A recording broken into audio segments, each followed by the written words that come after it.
13 June লন্ডনে doctor Yunus ও তারেক রহমানের বৈঠক যেন ভারতের রাজনৈতিক মানচিত্রে ভূমিকম্প সৃষ্টি করেছে। বৈঠকের সফলতায় নিউ অ্যালায়েন্স থিওরি নিয়ে উদ্বিগ্ন নয়াদিল্লি, সাথে উত্তপ্ত হয়ে উঠেছে ভারত নির্ভর মিডিয়াগুলো। বাংলাদেশের রাজনীতির পট পরিবর্তনের আশঙ্কায় একযোগে মিডিয়া ও প্রোপাগান্ডা মেশিনারির গতি বেড়েছে কয়েক গুণ।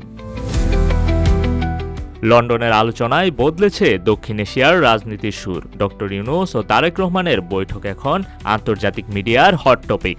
ভারতের রাজনৈতিক রাশ ধরে রাখা শক্তিগুলোর ভেতরে রীতিমতো আলোড়ন চলছে এই বৈঠক নিয়ে। অনেকেই বলছেন এটি শুধু একটি বৈঠকই নয়, বরং একটি টার্নিং পয়েন্ট।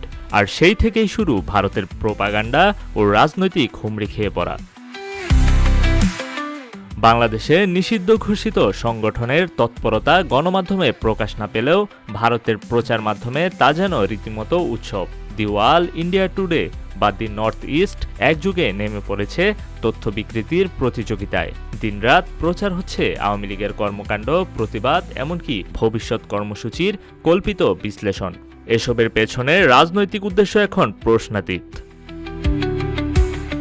ভারতীয় প্রচার মাধ্যম একসময় এককভাবে আক্রমণ করছিল ডক্টর ইউনূসকে, কিন্তু এখন আক্রমণের টার্গেট তারেক রহমান।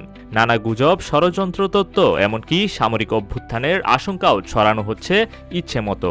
কিছু বিশেষজ্ঞ ও ভারত সমর্থিত ব্যক্তিত্বের মাধ্যমেই এগুচ্ছে এমন অপপ্রচার। সাম্প্রতিক উত্তাপে ভারতীয় মিডিয়ায় একটাই নাম বারবার উচ্চারিত হচ্ছে, তারেক জিয়া। রাজনৈতিক দূরদর্শিতায় তিনি এখন কেন্দ্রীয় চরিত্র। দেখার বিষয়, ভারত যখন প্রোপাগান্ডা চালাচ্ছে, এর ঠিক কি উত্তর আসবে জনাব তারেক রহমানের কাছ থেকে।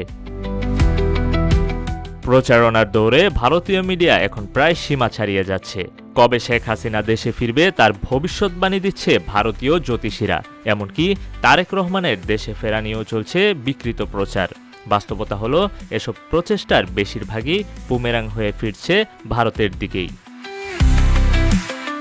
বিশেষজ্ঞরা বলছে, বাংলাদেশে আজ যেসব পরিবর্তন ঘটেছে তার মাধ্যমে আজ দেশের মানুষ ভিন্নভাবে সচেতন ও সংগঠিত।